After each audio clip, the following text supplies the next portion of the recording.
Hello friends, कैसे हैं आप लोग। A1 ट्यूटोरियल में आप लोगों का बहुत बहुत स्वागत है दोस्तों। मैं हूं अतीश कुमार पांडे। तो मैं दोस्तों आप लोगों को पढ़ा रहा था। जैसे कि हम लोगों ने आपसे कहा था कि हम आपको डेली 5 दिन का हम लोग पढ़ेंगे, तो हम लोग वही पढ़ रहे हैं। तो हम लोग 11 से 15 डेट तक का पढ़ चुके हैं। तो दोस्तों आज हम आपके लिए लेके आए 16 जनवरी से लेकर 20 जनवरी तक का करंट अफेयर, जिसको हम इस वीडियो में कवर करने वाले हैं दोस्तों। तो बहुत ही मज़ा आने वाला है दोस्तों। हम लोग लाइन बाय लाइन समझने की कोशिश करेंगे, जिससे हमारा जो प्री में जो हमारे लॉजिकल क्वेश्चंस आते हैं, इंपॉर्टेंट पॉइंट्स को हाईलाइट करेंगे, जिससे हम जो लॉजिकल क्वेश्चन आते हैं उसको हम लोग कवर कर सके दोस्तों।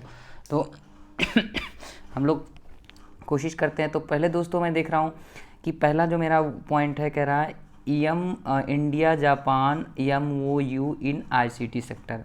अब मैं बात करता हूँ कि MOU मतलब होता है हमारा memorandum of understanding enhance cooperation in field of information and communications. Information और कम्युनिकेशन सेक्टर में होगा। टेक्नोलॉजी एग्रीमेंट इंक्लूडेड, जिसमें 5G भी इंक्लूड है, जो कि information communication system, communications technology और 5G सिस्टम भी उसमें इन्वॉल्व है। तो की फीचर्स एग्रीमेंट की बात करते हैं तो India and Japan enhance cooperative in field of telecom security. मतलब 5G, जो आप लोगों ने 5G सुना होगा, 4G आप चला रहे हैं, 5G के बारे में आपने सुना होगा। Submarine optical fibre cable system inland and smart cities spectrum management. तो किसके लिए? Optical fibre cable system and to island of India, smart cities spectrum management, high altitude perform broading connection area, public safety and disaster management. मतलब क्या क्या उसमें? Broadband of unconnected area, जो हमारे unconnected area है, public safety and disaster management. तो अब की फीचर्स में सबसे पहले हम लोग जैसे देखे हैं कि नेट हमारा कैसा चलता है। तो आपको नहीं अगर पता तो आप लोग यूट्यूब पे वीडियो सर्च कीजिएगा कि how to provide a net कैसे चलता है। तो आप लोगों को बिल्कुल ये टॉपिक आपको समझ आ जाएगा दोस्तों। तो India Japan in September 2020 India and Japan ने साइन किया था मिलिट्री लॉजिस्टिक एग्रीमेंट पे, जो कि क्या किया था? Allow country to exchange supplies, allow to countries exchange supplies, मतलब क्या? And service reciprocal basis. Japan was 6th country in which India sign the agreement after US। मतलब जापान एक ऐसा 6वां कंट्री है जिसको इंडिया ने साइन किया। सबसे पहले इंडिया ने US, France, Singapore, South Korea and Australia, इन 5 देशों के साइन करने के बाद 6ठा ऐसा देश है जिसको इंडिया ने साइन किया है। तो Japan has committed manufacture 30% of Indian aircraft. जो जापान करता है दोस्तों, ये भी एक पॉइंट है। जापान जो होता है 30% इंडियन एयरक्राफ्ट का मैन्युफैक्चरर है। तो इंडिया जापान न्यूक्लियर डील जो क्या हुई, इसकी बात कर लेते हैं हम। तो India and Japan sign nuclear deal in 2015 में इन्होंने साइन किया था। और इस एग्रीमेंट के अंतर्गत Japan can supply nuclear reactor fuel and technology to India. इसमें जो बात हुई थी कि जो जापान है, जापान न्यूक्लियर रिएक्टर्स और फ्यूल रिलेटेड जो टेक्नोलॉजी इंडिया के साथ शेयर करेगा। So agreement allow to purchase nuclear reactor more than 1000 megawatt capacity. अब दोस्तों आपको मेगावाट पता होना चाहिए कि 1 मेगावाट में कितनी बिजली होती है। तो nuclear fuel fabrication technology from Japan India is only non NPT, मतलब नॉन प्रॉफिटेबल ट्रीटी। NPT का full form not profitable treaty signatory with Japan entered into the civil nuclear deal. मतलब ये सिग्नेटरी है जो कि जिससे कि जापान सिविल न्यूक्लियर डील में मतलब एंट्री किया है। मतलब ये जो डील है NPT मतलब नॉन प्रोलिफेरेशन ट्रीटी जो है, एक सिग्नेटरी है जो कि जापान, जिसके कारण जापान सिविल न्यूक्लियर में इंटर हुआ है। तो मिलिट्री एक्सरसाइजेज की बात करते हैं तो इंडिया जापान आर्मीज हेल्ड फर्स्ट, पहली मिलिट्री जो एक्सरसाइज की थी कौन सा था? धर्म गार्जियन एक्सरसाइज इन 2018 में हुआ था। India and Japan air force held first bilateral exercise. Air force ने जो पहली एक्सरसाइज की थी सिन्यू मैत्री, जो कि 2018 में हुआ था। India, United States, Japan hold Malabar naval exercise annually in regular basis. मतलब India, United States and Japan जो कि मालाबार नवल एक्सरसाइज में एनुअली मतलब हर साल मिलते रहते हैं। तो मैरीटाइम डोमेन अवेयरनेस की बात करते हैं तो defence corporation between India and Japan has helped in study progress of maritime domain awareness and maritime domain awareness in understanding associated with global maritime understanding associated with global maritime. India has 2 centers, specially 2 centres हैं for the maritime awareness. They are follow, मतलब इन्होंने India ने सिर्फ 2 ऐसे stations बनाए हैं जो कि स्पेशली है मैरीटाइम डोमेन के लिए. पहली स्टेशन की बात करते हैं तो information fusion centre ocean region, और दूसरा सेंटर है आर लोकेटेड इन गुरुग्राम. पहला तो गुरुग्राम में है दोस्तों, मतलब IC information fusion centre ocean region, और दूसरा है the centre of located at Gurugram.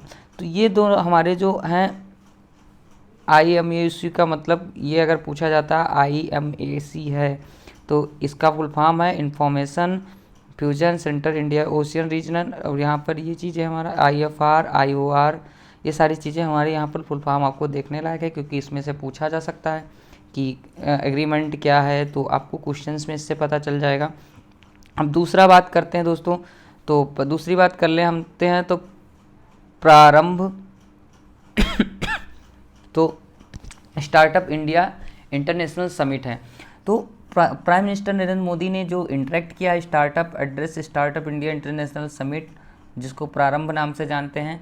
तो इस समिट के बारे में देखते हैं. तो international summit was organise department of promotion, ये भी पूछ सकता है किस डिपार्टमेंट के द्वारा किया जाता है, तो DPPIT, मतलब यहाँ पर DPPIT का मतलब है department for promotion of industry and internal trade, तो and ministry of commerce industry. The summit being organise as a follow up the announcement made prime minister Modi ने जो किया 4 bay of Bengal initiative for multilateral technology and economical cooperation, जिसको BIMSTEC summit भी बोलते हैं. BIMSTEC जो summit held हुई थी 2018 में हुई थी, कहाँ में, काठमांडू में, जो कि नेपाल में है. नेपाल का जो कैपिटल है वो काठमांडू दोस्तों.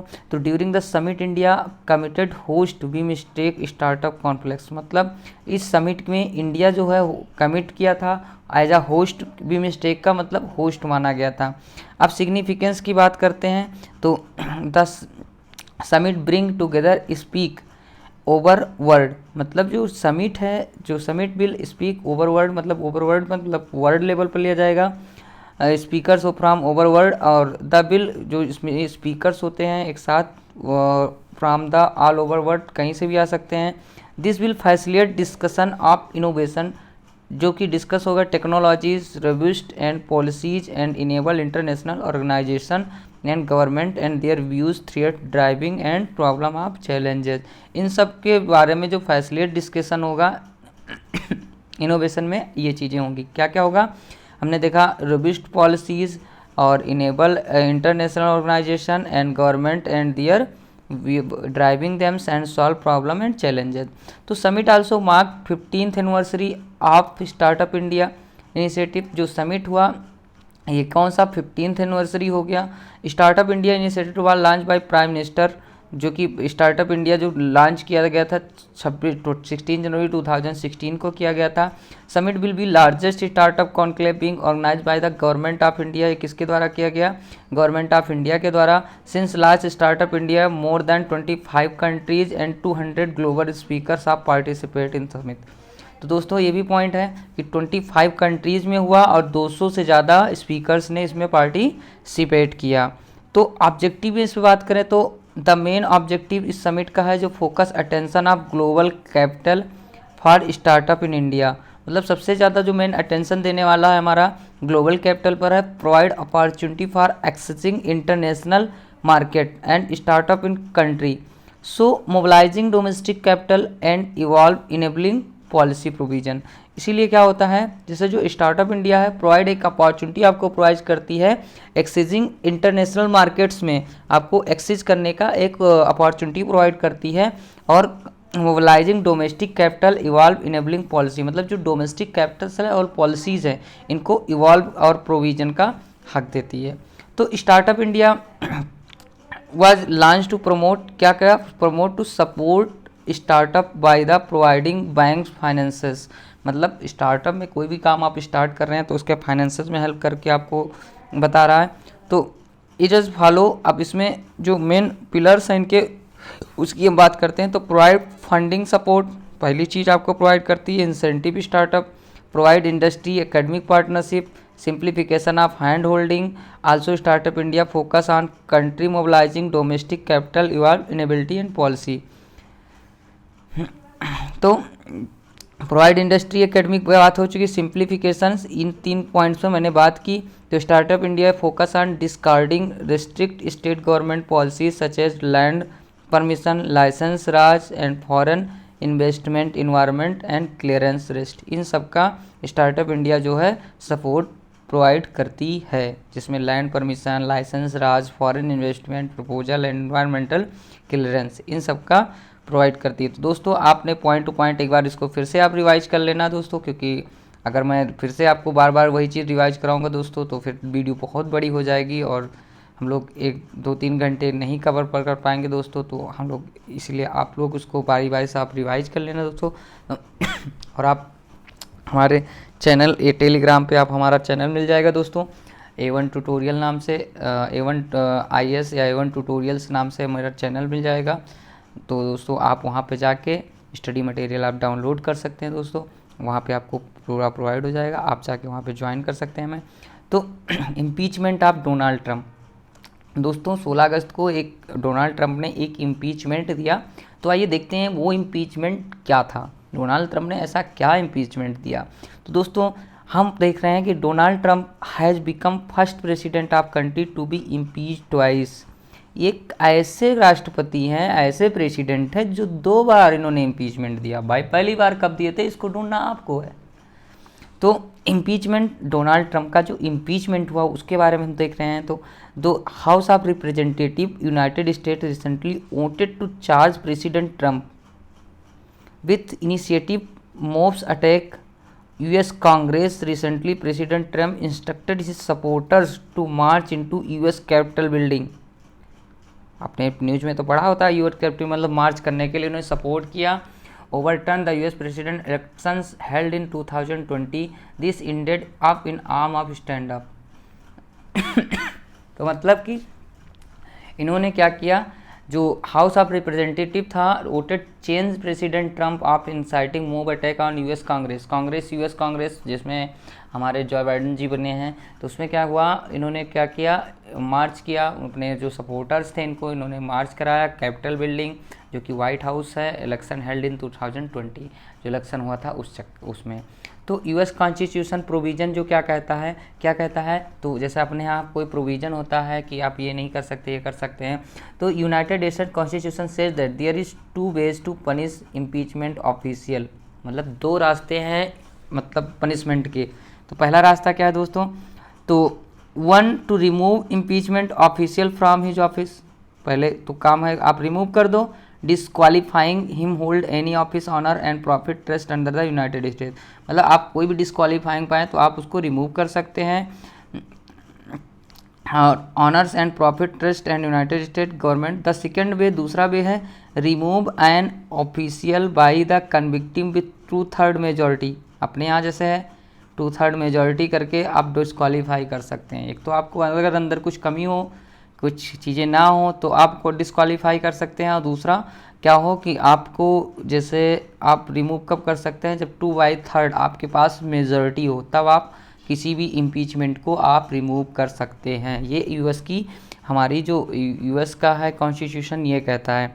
तो ground impeachment of US president can impeached based on the accusations such as treasons, high crime, bravery and misdemeanors on the ground in Indian president impeachment violation and constitution.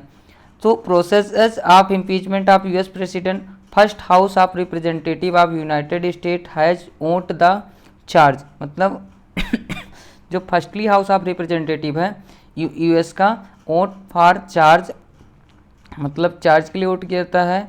तो vote for charge framing against president after the passage votes with simple majority president impeachment it not remove from the office कह रहा है कि after the passage votes with simple majority the president is impeachment then he is not remove from the office. अगर simple majority के द्वारा होता है तो नहीं रिमूव कर सकते हैं। In next phase impeachment processes US senate तो समझते होंगे, अपर हाउस कन्वेंटेड लाइक कोर्ट होता है and hearing held in the president shall be remove from the office and 2/3 of the senate vote. मतलब जो प्रेसिडेंट है वहाँ के सारे बातों को सुन के मतलब कि रिमूव, अगर 2/3 मेजोरिटी मिल रही है तो उसको रिमूव कर सकता है।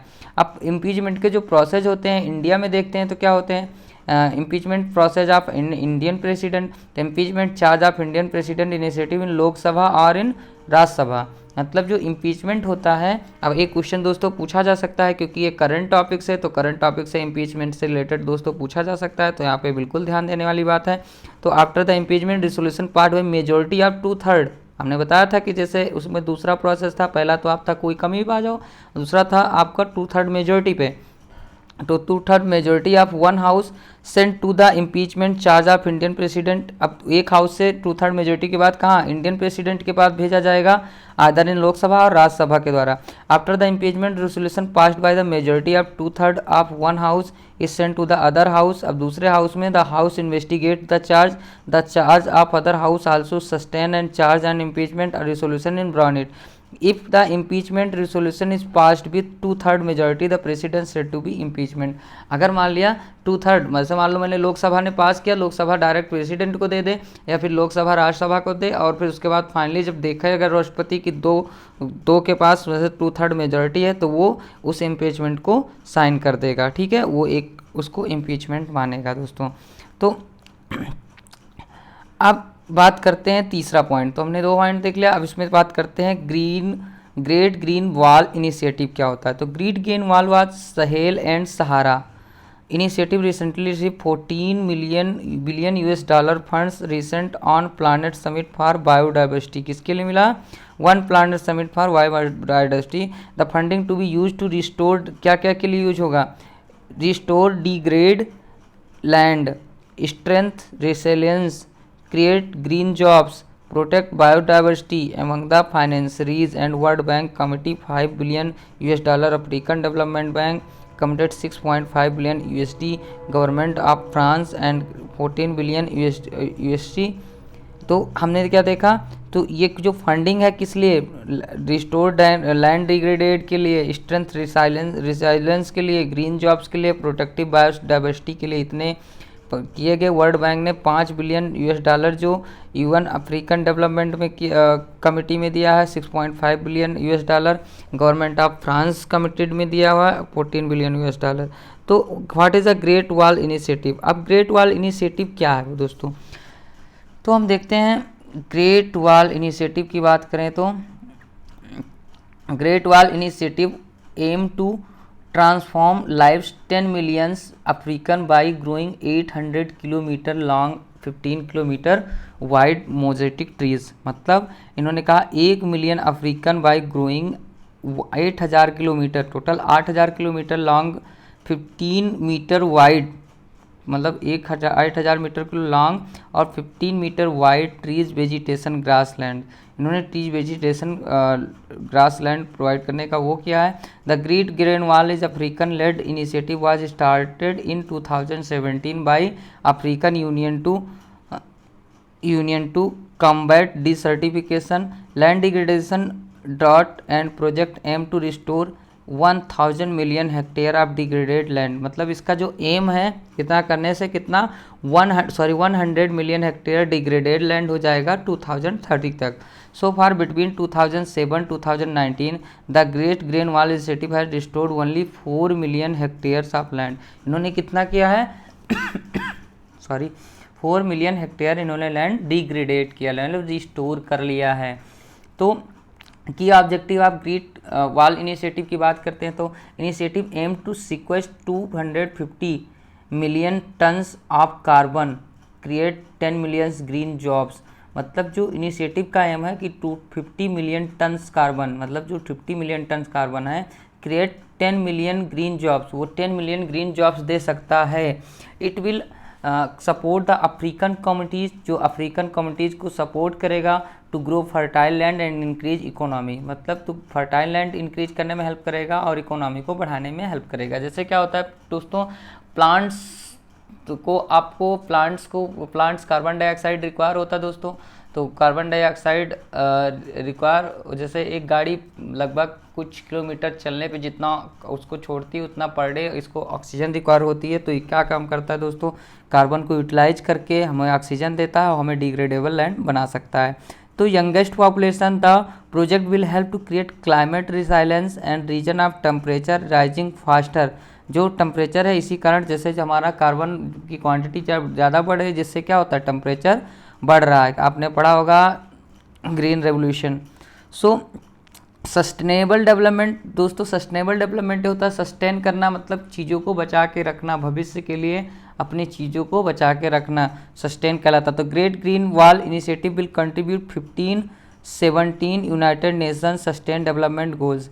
The main objective of the United Nation convention to combat desertification of reach lands neutrality 2030, thus great green wall initiative help to achieve this. मतलब इसीलिए हमने देखा ऊपर जो कि हमने देखा कि सस्टेन करने के लिए सबसे बेस्ट तरीका है। तो what is the country that are selected as intervention zones of great green wall, कौन कौन से कंट्रीज़ हैं, तो देखते हैं Chad, Burkina Faso, Eritrea, Ethiopia, Mali, Niger, Mauritania, Nigeria, Sudan and Senegal and Djibouti. इन स्टेट में क्या हुआ, ग्रेट वन इनिशिएटिव लागू किया गया। तो दोस्तों अब अभी तक हमने इतना देखा दोस्तों, अगली इसी के पार्ट 2 में दोस्तों हम आगे देखेंगे, इसी 16 आगे करंट अफेयर पढ़ेंगे, क्योंकि दोस्तों वीडियो बहुत बड़ी आ रही है इसलिए मैं छोटे छोटे पार्ट्स में आपको समझाने के, जिससे कि आप बोर ना हो दोस्तों। तो फिर मिलते हैं अगली वीडियो में पार्ट 2।